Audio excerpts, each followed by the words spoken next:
Okay, that's nice. Yeah, yeah. He's asking me like, do I look at the camera? Do you look at me? Yeah. It's like, I mean, I know, like sexy and everything, but Well, I feel like we're having a conversation. I should be looking at you. yeah, you can look at me and then you can Kind of do a little bit. glance over the camera, like, hey. Sometimes that happens to me when I'm doing my own content. I'm like, I'm just staring at this motherfucker. Like, I need to like. You're like, what's up, baby? It's like I've noticed a lot of people when they do content, they'll like do something. Like, yeah. Driving's really good because Because you're like, you're not like fucking staring at the camera. You're like, you what am I better not be saying? staring I at the gotta say camera. something interesting. Yeah, or like some people just do it like walking down the street. Yeah. I think that looks a little more natural. It is, yeah. We're pretty fucking natural right now, though. I mean, we're just two guys Natural. chilling at Gallery La All Fond. natural. Yeah, bro. Galeria La Fond, aka Fond de la Fond. Damn, bro, making up names. I love that name. Ah, bro. La Fond de la Fond. Since when you had that? I think I told you one time when you were doing a session over here and I was like kind of drunk and I was like, bro, this is La Fond de la Fond. La Fond de la Fond. That'll be my next bar, because I'll sell Gallery La Fond. And then you got to do La Fond de la Fond. And it kind of sounds like creme de la creme, which I like. I'm just going to put a picture of you on the front of it. Yeah. Yeah. I could do a little illustration for you. I'm going to say La Mock Fond, something up. La Fond de la Fond. La Fond de la Fond. Gringo Evans. And then down below, La creme de la creme. I like that. It's like ba-da-ba, ba-da-ba, Ba-da-ba. ba-da-ba. It has the same You got rhythm, bro. linguistic twist. What do you think about the word gringo? You don't have a problem with it. Not at all. I don't have a problem. I mean, you go by Gringo Evans. That is correct. My artistic name is El Gringo Evans. So, no, I think Gringo in Colombia and probably like all of South America at least, I can't speak too much for Central and Mexico, but Gringo is not used derogatively. It's a word that's used to refer to, actually, okay, there's a bit of debate on this. What does it refer to? I have come up with two things. It is basically any white foreigner, right? So you could be from Sweden, you're Gringo. Yeah. Or just a person from the United States that's not of Hispanic descent, Right. right? But I found that people, when they refer to it, it kind of means not someone like who's unintelligible. Like they're kind of foreigner. They're not with it. A little bit, no? Okay, so I think that might be the origin of the word. Like Gringo, I think it comes from Mexico. There's all kinds of people say from Spain or something like that, from the Spaniards. I Okay, don't know. so I've Anyways. heard multiple theories. Yeah, multiple theories. I've heard multiple theories about where Gringo comes from, and you're right. I think originally it was kind of like a diss for Americans, right? It wasn't used, but Americans are good at making a diss and kind of appropriating that diss, like Yankee, exactly. Yeah. right? The New York Yankees, like Yankee was like, you're dunking on Americans, kind of. But now it's a proud Rolling thing. out, bro. I'm so glad you brought up this topic because I have done the research and I don't have a definitive answer Okay. of the origin of the word gringo. So a lot of like the main theories that you're gonna hear is like green go, like váyanse verde or verdes, referring to two things that I've heard. The American dollar is green. So I've heard some people say like they don't want to be like dollarized, which is an interesting theory. Another theory that I've heard is like the American military would wear green uniforms. I think that's more of a predominant theory. So they're like, go home, American military. Which I don't know how probable that is because what American military forces have occupied Latin American countries? Like none, yeah. Yeah, I mean, they do like covert operations with the CIA and all that shit. But like, you don't Mexico? I don't know. I'm not sure. If anybody knows in the comments, I think it's been debugged, that whole part of it. So- I think it's more of what you were saying before. So the other theory that I've heard is that basically Americans would come and speak shit for Spanish, have an unintelligible Spanish. Yes. And they would say, it sounds like Griego. You're speaking Greek. Yeah, I don't understand what you're saying. It sounds like that's Griego. That's what I heard. And that gringo basically was derived from Griego after a while. Griego, gringo. Damn, bro. You looked into it. I mean, obviously you have your name. Exactly. It's my namesake. You gotta know something about it. I rep the gringo almost ironically because I do try not to be a typical gringo. Yeah. Well, you fucking have great Spanish. Thank you. Yeah. You've been in Medellín for how long now? 10 years, just turned 10 years. Damn, December bro. 10th. Or sorry, no, December 1st, excuse me. December 1st. I came right after the Alborada in 2015. Wow. So I just cumplí. I don't even know how to say that in English. I just turned my 10th year. Anniversary. Yeah, my 10th anniversary in Medellín. Wow. And so you came here traveling with your brothers, or? That is true, actually. Yeah. I just guessed that. I mean, I know you guys, so I don't know. That is true. That is true. The first time that I came here, I was living in Chile. So I actually studied in Chile as sort of a dual degree program at my university in San Diego. And it was, the reason why I chose it was one of the only programs that let you do a year abroad, and it was the final year, the senior year. So there was no need to come back, right? So like you just graduate and you're done. So I was just in Chile. I stayed for another year in Chile teaching English because I've always been into languages and stuff. And yeah, once, you know, I knew Spanish and everything, and I was just like, there's, you know, a big world out there, a big continent. Like, let's go check out other countries that speak Spanish. And I had some friends that were caleñas from Cali, and they were always telling me how shitty Chile was in comparison to Colombia. Okay. So they kind of like planted the seed in my mind, like, okay, well, I've got to go check out Colombia, and basically they were right. Okay. I mean, I'm not dunking on Chile. Chile's great. Yeah. But, you know, Chile doesn't have a lot of the things that you think of when you think of Latin America. Like, it doesn't have like tropical fruits. People aren't dancing salsa. Yeah. You know, It it doesn't have that vibe that you maybe want when you start delving into Latin American cultures. And now let me tell you guys, this guy raps perfectly in Spanish. I mean, written though. No, I don't freestyle. Don't put me on the spot, Rob. Okay, but I mean, I'm like seeing your videos and like, damn, this guy just sounds like a freaking you sound like a Colombian. Your accent and everything is so on point. Thank you. Now, what year was that you were in Chile before you came to Colombia? I moved to Chile in 2013. Wow. And I'm dating myself, bro. Damn, bro. How old are you now? I'm 33. Oh, dude, I left the United States when I was 21. Dude, you did it right, man. Yeah, well, and this kinda. guy's working like 3 hours a day. So yeah, but I don't know if I did it right, because like a lot of Americans, they already have money and then they come. But you've been making money here. Yeah, a little bit. Okay, all right. A little bit. Yeah. I do all right. But yeah, you know, I think a lot of people, they do the career in the United States and then they come with their money. And for me, you know, I came with like 2 cents in my pocket and was working in pesos. I think that's an experience that very few Americans understand, is making a living in pesos in Colombia. I've done it. I mean, right? You have a business. What am I doing? Yeah, exactly. I'm gonna go home and work. Yeah, exactly. So, you know, I think that's a valuable experience. It gives you a lot of appreciation for the economy here and how things work. Yeah. I think a lot of people here, a lot of these like expats are sort of operating in a US or European economic mindset where, oh, it's so fucking cheap.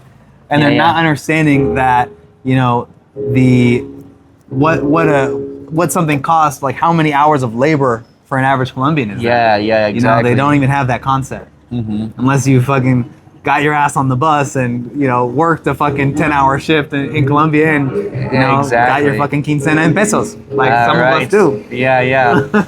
So you came here, it was 2015? Yes, it was 2015, almost 2016. It was December 1st. Okay. So it was right for the Alborada. And actually, kind of a funny story. You know, I came from Chile, and like, Chileans gonna have a bad concept of Colombia, as I think many Americans do. They think it's dangerous. A lot of my friends were saying, you're gonna get kidnapped, don't go, you know. And, you know, I was staying in Robledo, actually, because I had met a girl on my first trip. You're like already like in the mix of it. Yeah, exactly, right? I went right into the thick of it. And, bro, I just start hearing all these fucking fireworks, pop, pop, pop. I'm like, what the fuck? You didn't know what was happening. What is going on out there? And so I'm like, hey, like, is this like a bad neighborhood? Like, where are we at right now? And they were like, no, it's cool. It's pólvora. Pólvora is what you call the fireworks, but pólvora really means gunpowder. They were saying, it's cool, you know, it's just pólvora. And pólvora is gunpowder. I knew that pólvora was gunpowder. I knew fuegos artificiales as fireworks. Yeah. So when they said it's pólvora, I'm like, oh, they're firing guns out there, yo. This is not cool. I'm like low key thinking about like return flights. Yeah. and then like they knew I was like stressing because I'm like the look on my face. So then they opened up the windows and I could see fireworks in the distance, and I was like, oh, okay, this is fireworks. And anybody who's been to Colombia in December knows they do a lot of fireworks. That shit happened to me. Like I came to my first when I first came to Colombia, I arrived in Cartagena. I met this girl. She's from Europe somewhere, and we went to Cartagena. I was meeting my friend from Italy. We're in Head that neighborhood in Cartagena. We take the cab. I open up. I literally haven't even been. I just got to Colombia. We get off the cab and I'll open. The guy opens the door and this guy's like, "Do you want cocaine?" I'm like, do you have to be the stereotype? It's like seriously. I haven't even taken my foot out the cab yet. It's man. a cartoon. It's like you already asked me for cocaine. I thought you fucking. I don't even think Colombians know that. Yeah. I don't even think Colombians know what it's like being a gringo in Colombia. Like, yeah. Because when I got here, I went out with the girl that I was seeing at the time, Colombian, and her family, and we were in Parquelleras back when like people used to go to Parquelleras. And fucking everybody, was kind of muttering under their breath, "Hey, weed, cocaine," and they're like, "What? Did they just offer you cocaine?" I'm like, "They offer me cocaine like everywhere I go. This doesn't happen to you guys?" They're like, "No." They were appalled that just walking down the street, people would solicit selling drugs. And I'm like, "You guys, like this happens to me like everywhere I go." Yeah. So, I think it's a different experience as a gringo. Yeah. So what was? I mean, I got here like a couple years after you, not too long. I arrived in 2017. Back in the good days. Yeah, like how do you think? What's the changes? How have you? Too many gringos. Is there a lot more? Way too many gringos. I mean, I'm guessing in 2015 there was like none. There was like just a few. So yeah, 2015, all the gringos were just hanging out in Lleras. The first time I came to Colombia on vacation was just like they told me, like my friend who used to live in Colombia like back in like the 80s and 90s, like don't leave the Lleras area, don't go anywhere else. And I'm just like dangerous. Looking at the view like, well, this looks like a big city out there. Looks like there's a lot to go see, but I don't know. They told me I can't go. So like most people were concentrated. Most of the gringos and tourists were concentrated in a very small area. And when I moved to Laureles, like you'd see like a gringo like maybe once a week, like maybe like once every 2 weeks walking around. So the whole concept of like gentrification and the gringofication, it wasn't really a thing.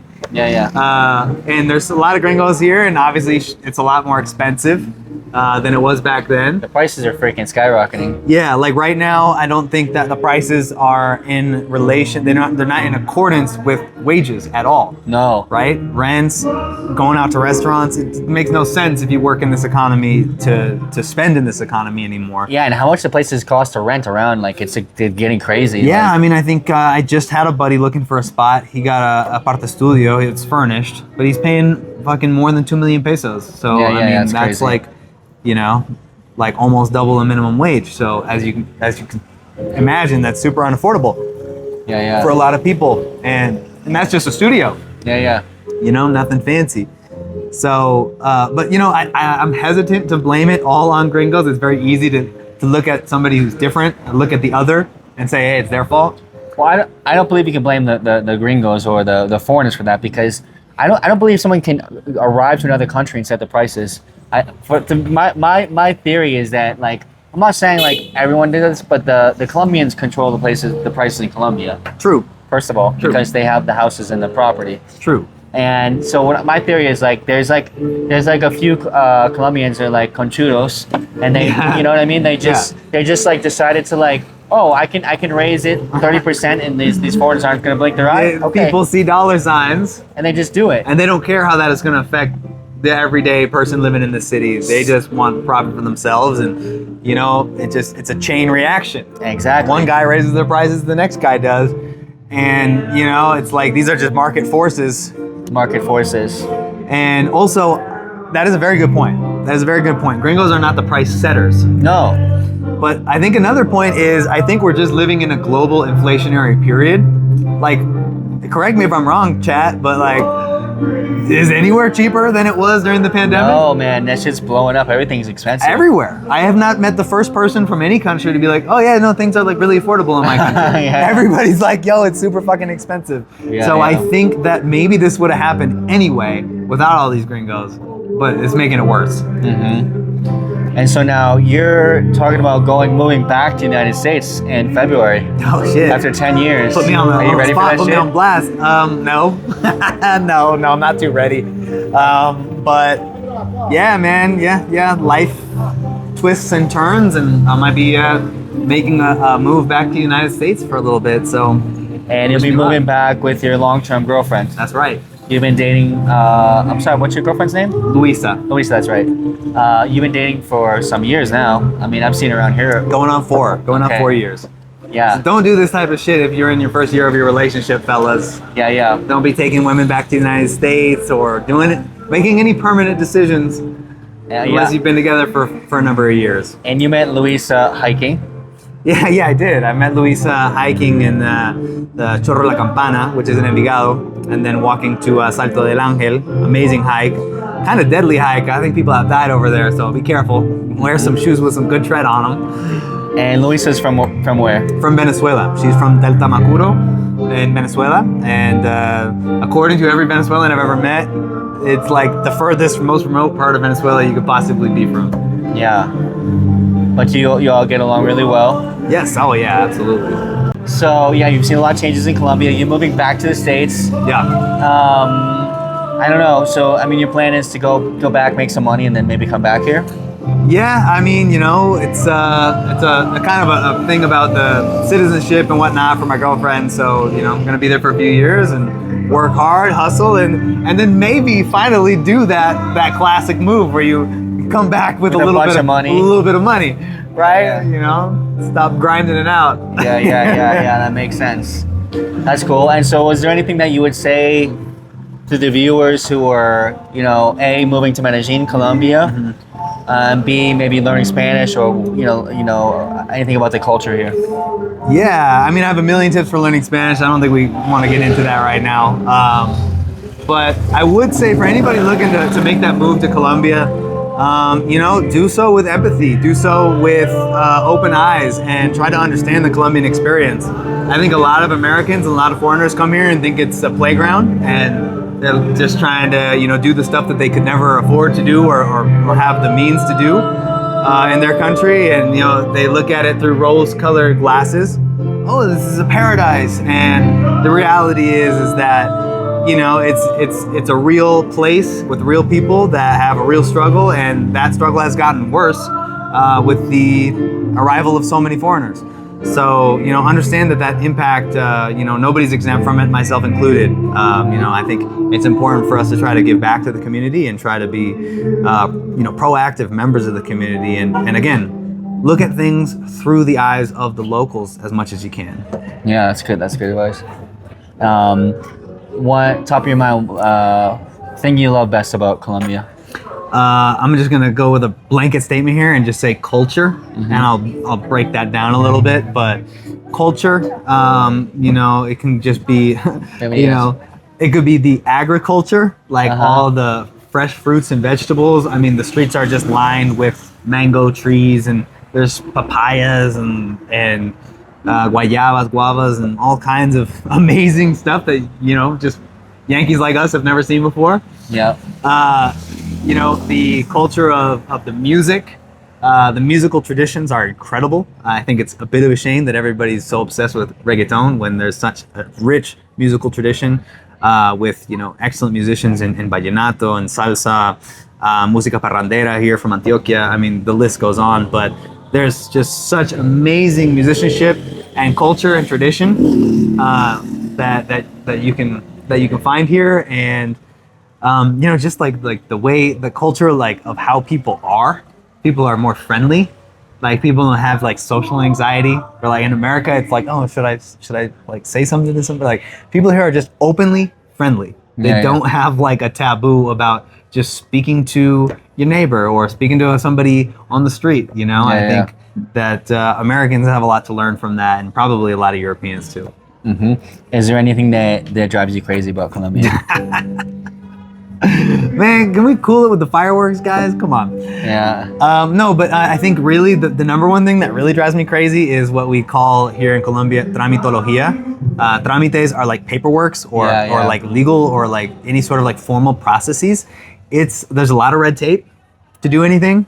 I have never run a business, so you might know a bit more than that than I do. But even just like getting an internet plan at your house, and then God forbid you have to cancel that. Oh my gosh. You know, and like trying to get a hold of like a customer service line, or you know, I'm dealing with Migración Colombia. Like there's so many. It's like comedic how complicated and how in the weeds you must get. Yeah. Just to navigate some basic ass stuff. That man, if you're moving to Colombia, just be prepared for that. And I think everybody knows you got to be patient sometimes. Got to be patient, and it's unfortunate too because they'll put somebody in front of you from that company that's probably like making a minimum wage, and you're not gonna go chew that person out as much because it's like it's not their fault. But the way that companies and large institutions, even like just like Éxito or like Home Center or something like that, like major chain stores and stuff. They're structured in a way where the employees have no agency, they have no power. So they're just like, shrugging, and you're just like, getting more and more frustrated, and it seems futile at times. Like, man, how do you get anything done? It's difficult process, which is totally the opposite of like your informal transactions. Like if you ask a Colombian, like, yo, like, can I get this? Like they'll go get it. Like, or like, hey, we need to do this. All right, we got a plan. Like, it's just people. Like people are, they have a lot of ingenuity. They are totally like echao pa'lante. They have, incredible, will to just get stuff done. But at the institutional level, it seems to break down spectacularly. Mm-hmm. Do you have a favorite Colombian saying or a favorite saying in Medellín? Man, I don't know. I got to think about that one for a little bit. My favorite saying in Colombia, there's so many good ones. What are a few of your favorites? Well, I mean, at the risk of just being cliche and just saying something that everybody says and knows, that no dar papaya is so true. No dar papaya is don't make yourself a target or an easy lick, as we would say in the Bay Area. But it's so true. Put your head on a swivel, make sure that you're paying attention. Don't be staring at your phone, texting, or, pay attention. And I think that when you live in a big city like this, especially in Colombia, where the pace is so rapid and there's so much going on, you become really good at paying attention to multiple things at the same time, and especially yourself. Like, where am I at? What am I doing? And I think those are words to live by. No dar papaya and I mean, pilas pues. I like that one. Explain that for the viewers. Pilas. So pilas are batteries. So when they say, ponte las pilas, it's put in your batteries. It basically means like get it together, Pay attention. Ponte las pilas. Or just pilas. That's a good one. Which goes together with no dar papaya. There you go. Pilas, no den papaya por ahí. Hey man, thanks for doing this with me. Thank you, man. These are great questions. I appreciate you. Nailed it. Yeah, that's it. We just crushed it. No editing required. No editing. Sorry about those side conversations there, whatever. That's all right. All right. That's it. Pilas pues.